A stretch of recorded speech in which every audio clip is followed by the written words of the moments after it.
right.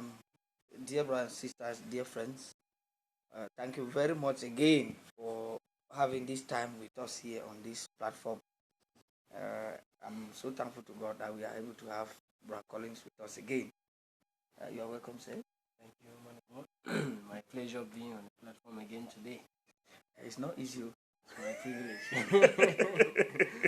Yeah. This work is a lot of sacrifice. I mean, we have been a little bit too busy all this while. That's true. It's not easy. So if we have not been getting the messages, we do promise we'll be doing so as regular as we can. Amen. If God gives us the ability to do so. Amen. Okay. Let's talk about satisfaction in marriage. I think the other time we touched some few things about marriage and so on. Because we see that there's a lot of divorce these days. Actually. What do you think that is going wrong? That people are no longer satisfied in their marriage with the partner that they are married to? I will begin from the biblical context. I think that so many people are not contented with marriage because, first of all, the motive for which they got married. Mm-hmm. Yes, it may be one of the vital causes. And then, secondly, the things that binded them were not natural. Mm-hmm. That is equally one of the causes. Because, for instance, you see like a young man who wants to get married, would disguise himself and go into the church because he knows that very well that in church he will have a good wife material because he believed they are groomed there well. Mm-hmm. First of all, being nurtured by the word of God, mm-hmm. and then they have the fear of God in them, and then they are being taught properly of how a wife should actually behave at home. And they believe that in church they carry all the virtues because they are impacted biblically. But most of the men, being these guys, go in churches, deceive sisters in churches. After the wedding day, they backslided and even... that's why at times when people talk about convert and married, I'm skeptical. Because somebody might just be converted for the marriage. That is the truth. After they married, the godliness disappears. The godliness and disappears. The normal lifestyle that person remains. That's true. And the sister may even be a vibrant believer in church, and because of the marriage, she is forced to backslide because she cannot stand or she cannot fight the husband. Mm-hmm, mm-hmm. Yes, and biblically, the Bible has made us understand that a man is clinging to one wife, mm-hmm. and a wife too is clinging to one man. Mm-hmm. So a man must leave his parents, get married to a wife, and they become one. Mm-hmm. So if he is a partner in sin or in the world, she must follow because they are already maritally bonded, and heaven has agreed to it because it was done in church and it is a covenant recognized by God. So, but I mean, what would make somebody to be contented to a woman that because when people get married, they're coming from different backgrounds, groomed up by different parents, mm-hmm. with different character, attitude, conduct, behavior, habit. Mm-hmm. And it's not easy for those two people to come and live together. It's not easy. And then with the world that we have, remember last time we talked about pornography, all those things. Yeah. Somebody will live with a woman she is black in complexion, she is mannequin. So he has been with that mannequin for years. So he needs to go now and look for a woman who has fat buttocks, fat breasts to have a different experience. That is what you see that is provoking somebody to say, hey, I cannot be eating the same food every day. I need to change and dynamize. Can you imagine? Mm-hmm. And that's the problem that we are having. That's why you see so many young men will say, no, let them go and taste. I don't know how it tastes because I have not been tasting. Actually. But maybe we may need to get to one of them to verify whether do they have variety of taste or whatever. And what's mentioning is most of them even like give they like back themselves up in the sense that they never had the opportunity to play live in their youth. So what they had to experience before getting into marriage, they never did. So now that they are in the marriage and they have the opportunity, let them live the life that they are about to live. I think I'm telling you, it's really a sacrilege before God. And I think that most of these mistakes are being caused because most of the couples they get married without being ready or proper counseling. Yes, Maybe they are not proper counseling. proper counseling. They are not even prepared. But let's talk a bit about the men. What do you think that makes a man comfortable in marriage?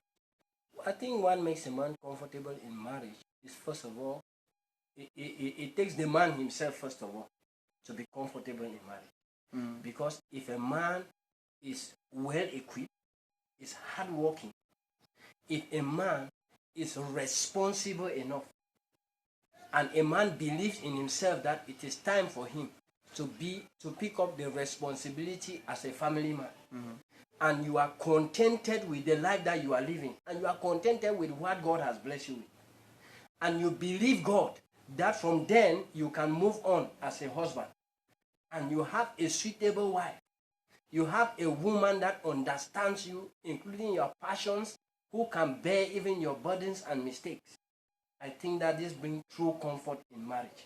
Because if a man is properly kept in a home by a woman, and the woman is properly comfortable in the home by a man, in fact, she has everything that she needs, and even if there are some lacks, because we cannot have everything, but there is some level of understanding between the couples, I think it gives the man a good satisfaction, a genuine satisfaction of marriage, and that wouldn't cause the man looking outside, keeping late nights, portraying some. And I also think that the ladies should look at their characters. That is true. When you look at 1 Peter chapter 3, it talks about how the character of a woman can transform a man.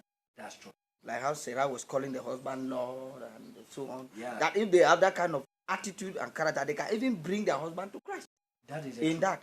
And then let's talk about sex in marriage. Should a woman use sex as discipline to a man?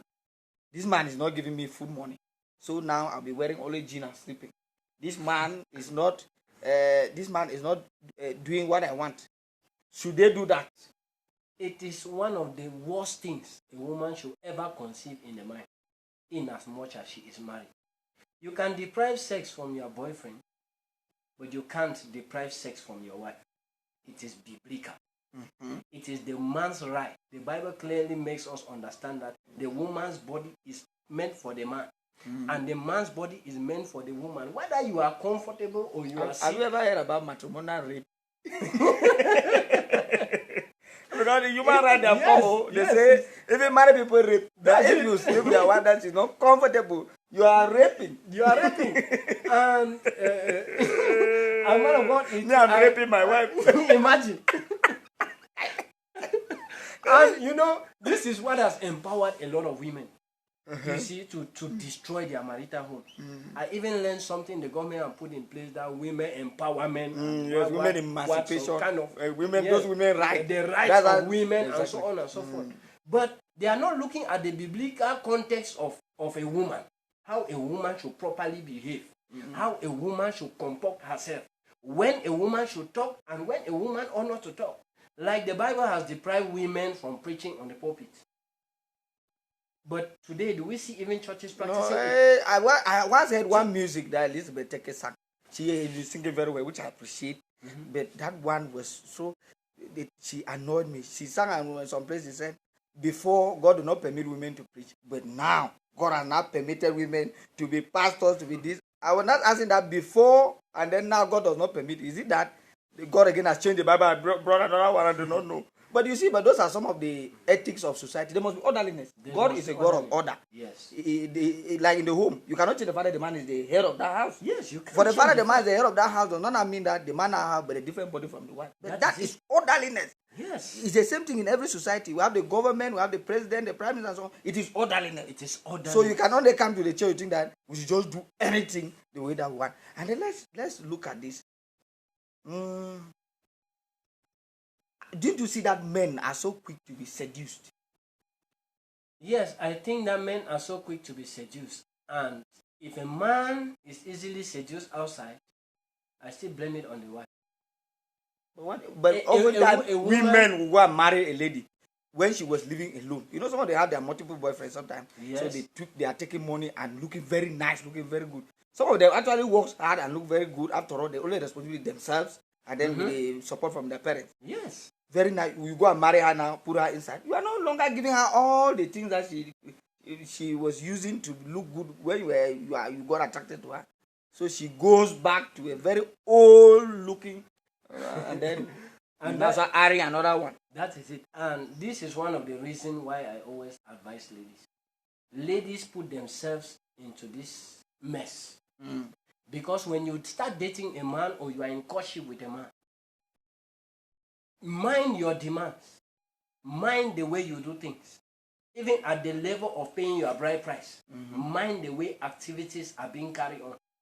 If you cannot defend a man, even at the level of your family, you have sold even your pride. You have sold even your dignity. When a man finally gets married to you, imagine families taxing a man bride price 2 million and above. No matter how it is your right as a parent and your responsibility to train that child.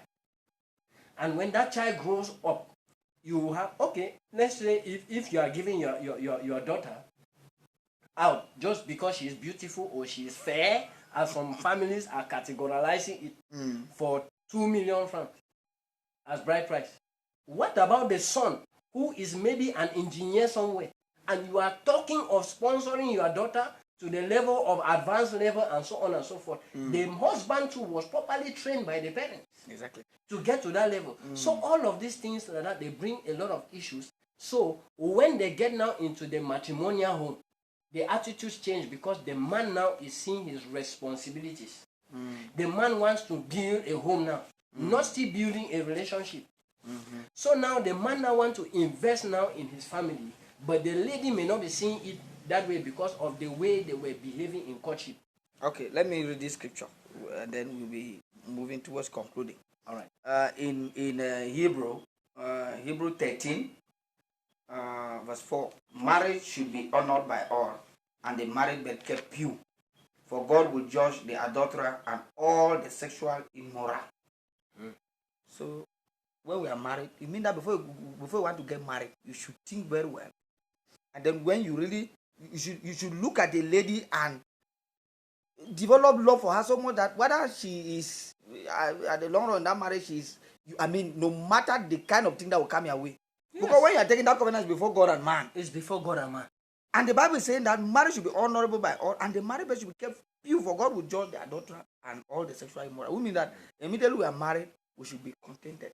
That's it. Do you not also see that because of this? That's why so many boys first want to chop their life before coming to marriage, because they are afraid that immediately they are married, they are hooked only to one lady. That is it. And so many girls too would like to keep a lot of boyfriends so that when they get married, they will hook onto it. But we see the reverse is often true. Most of these girls that have tasted life, when they get into holy matrimony, you see them start leveling blames on their husband. You can't satisfy me. You can't do this. You can't do that. When I was single, I was even better. Now marriage is like a bond. I've discovered that in many homes where the husband is working and the lady is not working. The lady is always wanting sex. The man is tired because of the work that is working a lot to supply for the family. That is it. Coming back with that tiredness, and when he even goes out, you now, the lady, you are forced to go out for the quest of satisfying yourself. And this brings children in the house. This brings unwanted pregnancies in the house. The man sponsors children that are even not his siblings, and so on. And when they start discovering it now through DNA, you see the family splitting, a lot of problems. There is a lot of dishonesty in marriage. I'm telling you. People claim that they have those... And sometimes the husband knows who the wife is following. Sometimes the wife also knows who the husband is following. Yes. They go out and do their thing and then come back to their home. Yes. And they say, well, it's normal. And it's normalizing. It's normalizing. It's getting like as though it's a normal thing as people are doing it. But, dear brothers and sisters, it is not good. This is why we are distributing HIV and AIDS, gonorrhea, and all the sexually transmissible diseases. Yes. And not only that, we jeopardize our chances of fellowshipping in the Holy Spirit and actually having eternal life. Not only even that, we miss all the blessings that we are supposed to because of these immoral, evil things that we are all engaging into. Brothers, I didn't sleep with brothers' wives, neighbors' wives. In the quarter, you see a lot of things that are happening. It simply tells you of how we are going on fire when it comes to this sexuality. Even in church groups. Even in church groups. A husband would desire the wife, and the wife has tight jean trousers. When he goes outside and he's lost, you levy a blame on him. As men And move those around, that they see a lot of and things. that was said that people should not engage into a relationship, because when you engage to stop it is very, very difficult. It's difficult. That's why even most of us avoid it. Man, well, let's leave it here. Thank you very much, dear brothers and sisters, for being part of this edition of the program. God bless you.